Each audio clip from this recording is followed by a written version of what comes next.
Hello, my name is Win, and welcome to our demonstration video for N321 Counseling Application Group Project. In this video, we will demonstrate how to provide a quick interview using 2 communication therapy and 5 therapeutic communication skills. We are group 13, and our scenario is as follows.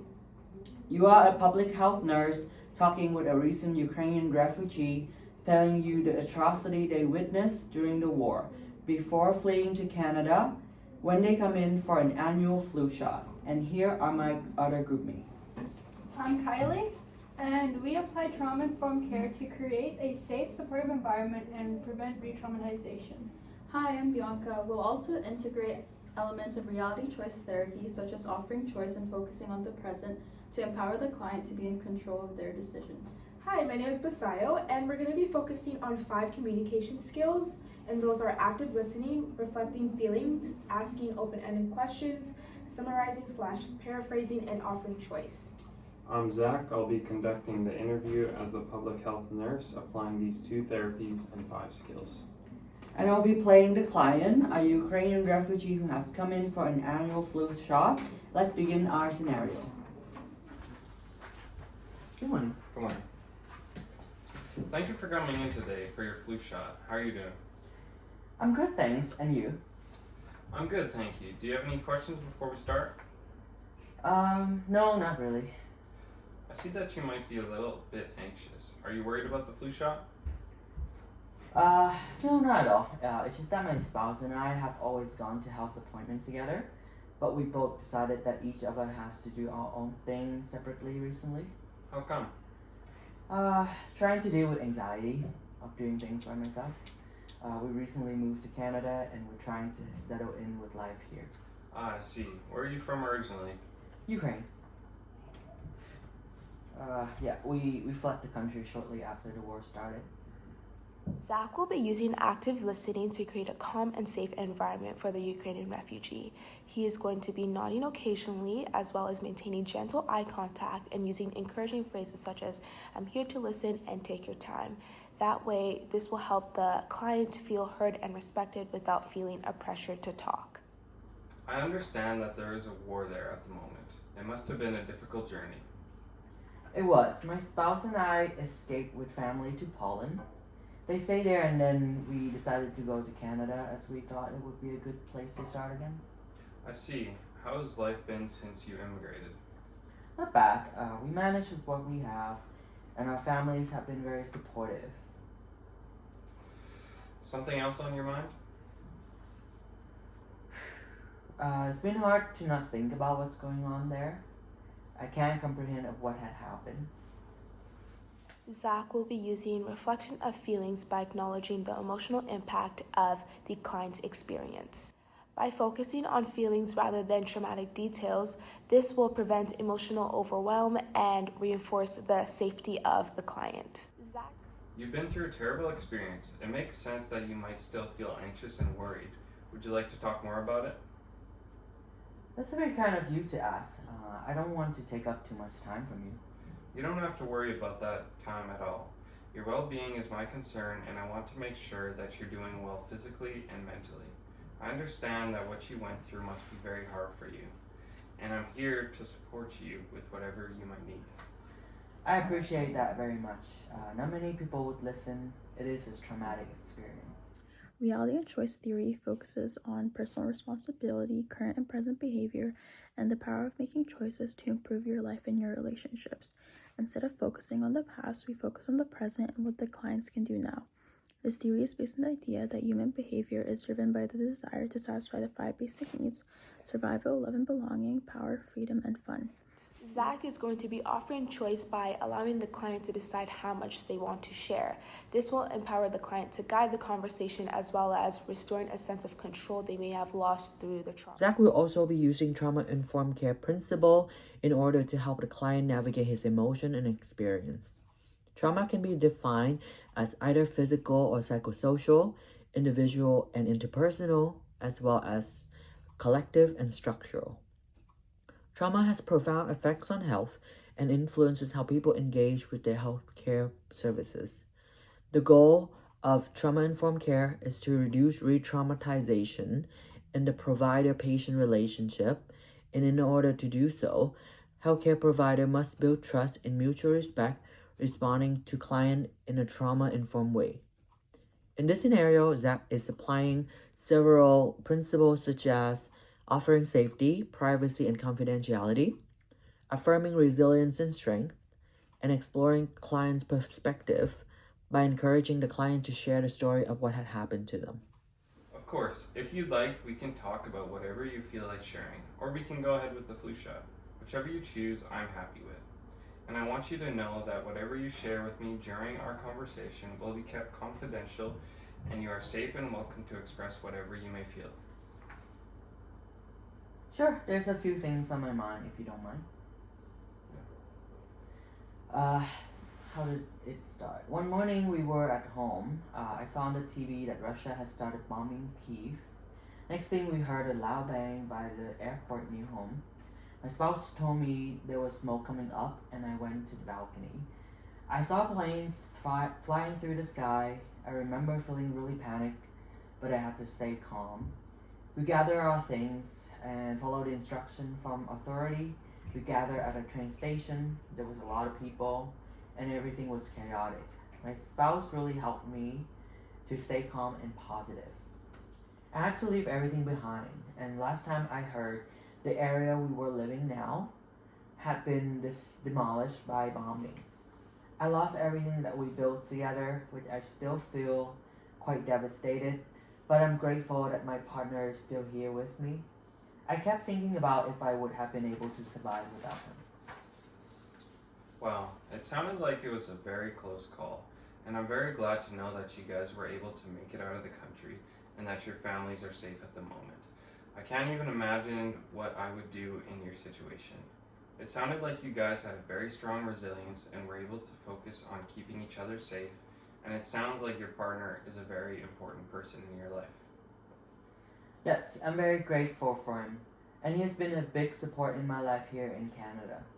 I know he's also struggles with the change, and I try to be there for him and comfort him whenever he's feeling down, sad, or frustrated. I'm very glad that you had such a strong support. It's not easy to go through all of this on your own. You mentioned about struggle with life in Canada. Could you tell me more about what you're dealing with on the daily basis? Yeah, sure. First of all, it's hard to find work without proper qualification, but I'm looking at getting a certificate in care aids so I can work in healthcare. I was a clerk at a clinic back home before we left. I'm just doing some construction work with some people I know. Financially, we're okay, I think. My English is pretty good, but there's still some language barrier I deal with every day. People here is nicer and very patient, which is a good thing, and we're putting things back together slowly. We use the WDEP process. For once, we help the client find the unmet need. For doing such direction, we look at their current coping behaviors and support systems. For evaluation, we help the client reflect on what they're doing right now. And for plan, we help the client plan their next step. Reality and choice theory is a useful theory because it focuses on being present, supportive, and trying to help the client regain a sense of control in their life without having them relive past trauma. What I'm hearing right now is that you're able to find a temporary solution to support yourself financially right now, which is a good thing. You said that you worked at a clinic before. Does it make you feel at ease when you're coming here today for the flu shot? Being that you must be familiar with the healthcare environment, I know some people feel nervous going to the clinic. Actually, I felt nervous coming to the clinic today because of that. It felt like I was back home again. Good and bad. It reminds me of that day we were running from the bombing. I understand that. What would be the most important thing that you feel like you need to have right now? I think I need to deal with my anxiety when I think about that time. Talking about it seems to help. Yes, it is important to acknowledge that you went through what you did and that you're safe now. When you feel anxious, what do you do to help calm yourself down? Most often, I kind of just put up with it and go through it. I try to think about positive things. and that I still have my partner, and that my family is still safe. And I tell myself that it will pass and that feeling is only temporary. That's great. Positive self talk is a great coping mechanism. That sounds like it's working for you. Has there been a time where it didn't? Sometimes, maybe when there are too many things going on and I feel stressed trying to juggle work and life, I would feel overwhelmed and sad. And sometimes I would cry myself to sleep. But my partner has been there for me and reassured me that it's okay to feel that way. That's fantastic. I'm sorry that you feel overwhelmed sometimes. And life does get very hard, especially when you're trying to get used to a new setting and trying to cope with a traumatic experience. And I'm very glad that your partner has been such a great support in many aspects of your life.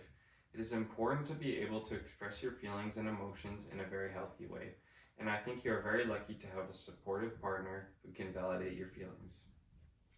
Thank you for saying that. Yes, I do feel very lucky in all of this. I'm grateful that I am here today, safe and able to tackle life with someone who cares for me. Yes. Good. Other than that, what have you been doing? Is there any other type of support that you think would be beneficial for you moving forward? I'm not so sure. I've been going to the gym regularly as well, and it seems to take my mind off of things a little bit. But I don't know if it's a good thing to do to feel better. Do you enjoy going to the gym, or is it a bit of a workout? Yes, I do. It's a good time for me because it helps me relax and not think about life for a little while. After a workout, I feel tired but calm. Then I get to move on with life. I'm not going as much as I would like to because I have work and home life with my partner. It sounds like it's a better coping mechanism for you to deal with anxiety, since it helps you take your mind off reality. It's important to do things that you like because it will help you feel more energized. I would highly encourage if you could allow yourself to have more time to do that, since I think you enjoy going to the gym very much.